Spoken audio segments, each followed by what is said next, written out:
Hey everybody, welcome out to another episode of Balled Up Genetics. My name is Lloyd, and if you like reptiles, then this channel is for you.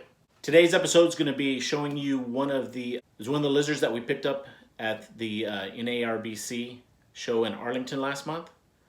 So let's get into it.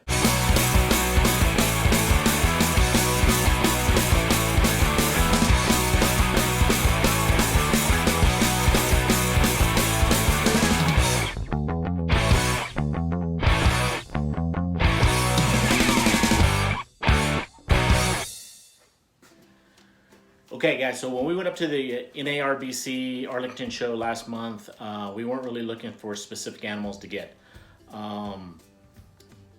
When I did come across this lizard, this is one I've been thinking about getting for years. And now it just happened to be the right time. We have the right setup for it. We're ready to have this animal and commit to having this species. This species wasn't well known in the hobby for quite a while, but now it's become more readily available. There are two subspecies of it, and the one that's imported is the northern species because it's the most colorful one.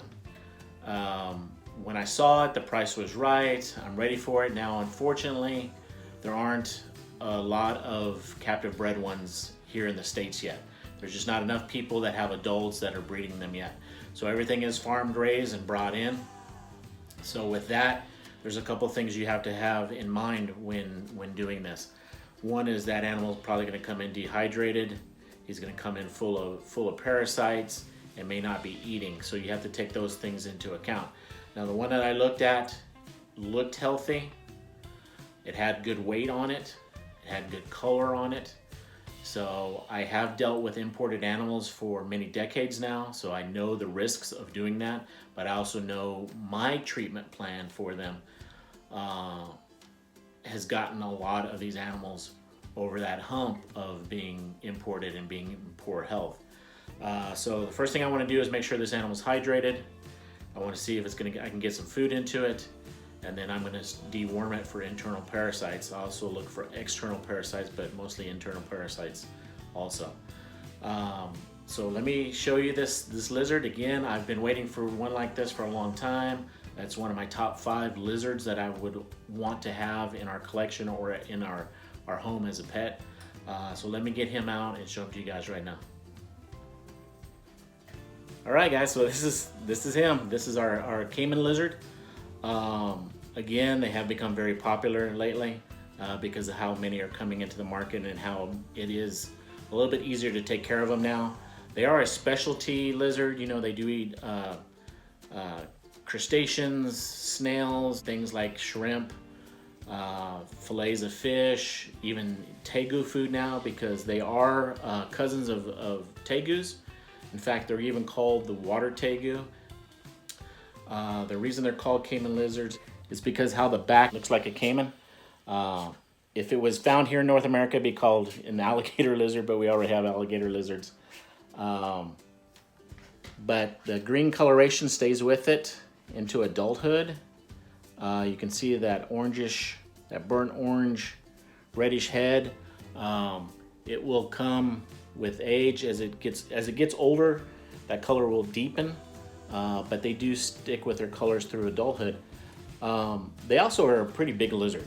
You know, adults from tip of nose to tip of tail can be 4 feet long or a little bit bigger. They are specialty in that they are semi-aquatic, so you do have to have a good water source for them.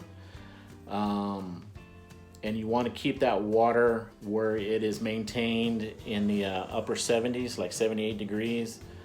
Good filtration for them because they do go to the bathroom a lot. And then also you want to have adequate land space for them too because they do climb a little bit.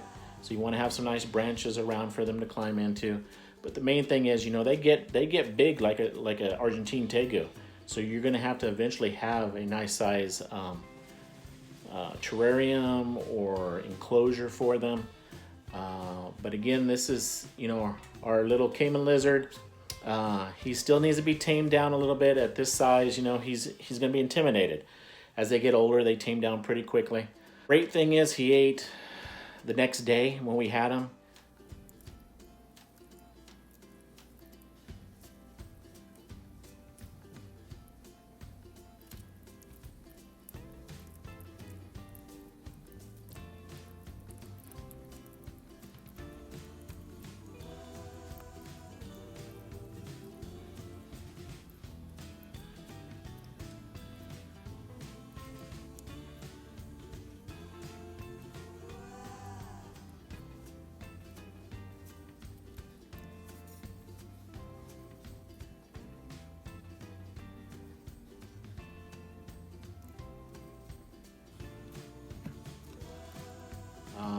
He's been getting in his water. I have him set up in a very basic quarantine situation, but he's getting in the water. I also have a larger tub that I let him swim around in. He is eating really well. So now it's just starting to have him get used to us, get used to the voice, loud voices around us, just interacting with him. So as he gets older, he's going to be a very tame lizard to be able to take out and stuff. But what's great about him is, you know, just the look. Again, the osteoderms on the back right there that look like a caiman, the greenish color, that color of the head and everything. So I know the camera's not really picking it up that well, and the lighting is kind of so-so. But very cool lizard. Let me get some close-ups for you guys so we can get some close-up pictures, and then we'll talk about him a little bit more. So again, right now, you know, he's a little dark, but that head will start to lighten up and become more of a burnt orange red coloration. You can see those ridges a little bit better now. That green stays with him all of his life, so he stays with these colors.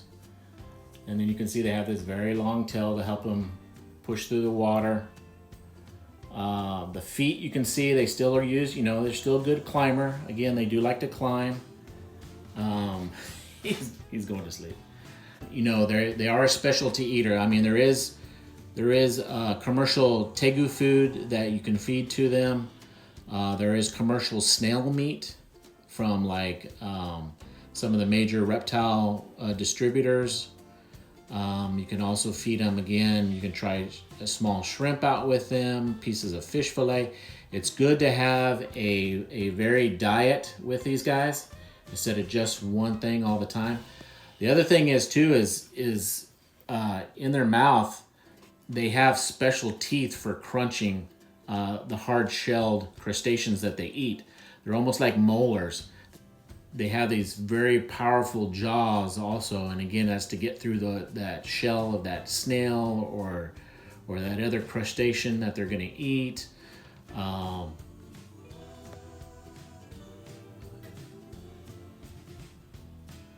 So having a varied diet is beneficial for these guys. Having a good water source also. Again, you want to have fresh water, you want to have it well filtered, you want to have the temperature usually, you know, upper 70s, low 8, maybe around 80 degrees. The enclosure itself, you want to have it at least ambient temperature of 80 degrees with a hot spot up to about 95. And that varies, and you can adjust that for your guy, but have plenty of swimming space for them, have plenty of climbing around. And again, remember, this species, you know, depending on male or female, can get, can get anywhere from 3 feet to 5 feet long from the tip of the nose to the tip of the tail. They can weigh, you know, anywhere from like 8 pounds to maybe around 12 pounds. So it's a lizard that is just not plug and play. You just can't put it in somewhere and then not do anything with it. You have to really watch over these guys.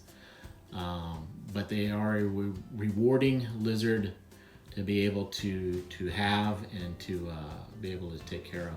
All right, everybody, so I hope you enjoyed this video. Just a quick look at the Caiman Lizard that we picked up. We haven't picked a name for him yet. We're gonna give it a while to have him get used to us used to him, and kind of see what kind of name fits him. And as time goes on and we actually get him out of quarantine and we get him set up in his new enclosure, we'll show you that. And as he grows, of course, his enclosures are going to grow also. So through time, you will see in other videos him in some of the other enclosures as he starts to grow. But again, if you haven't already, please subscribe down below. It doesn't cost you anything, means a lot to us. I've been looking at the analytics lately, and there's actually 60% of you guys that haven't subscribed yet. And all of you would really help out this channel if you could. Just hit that button, and that's all it takes. Again, turn on those post notification bells so every time we upload a video, which typically is on Tuesdays, you're going to be informed.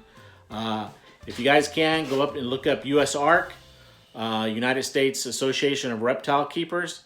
They do a lot for us when it comes to legislation and what bills are trying to be passed. And they are here for us, and they help us out in this hobby. But again, if you can go look up US Ark and see what they're doing, it's a really great organization to be able to help out, and also to help us out in this hobby to be able to keep these amazing animals. And until the next video, take care, and we'll see you again real soon. Bye, everybody.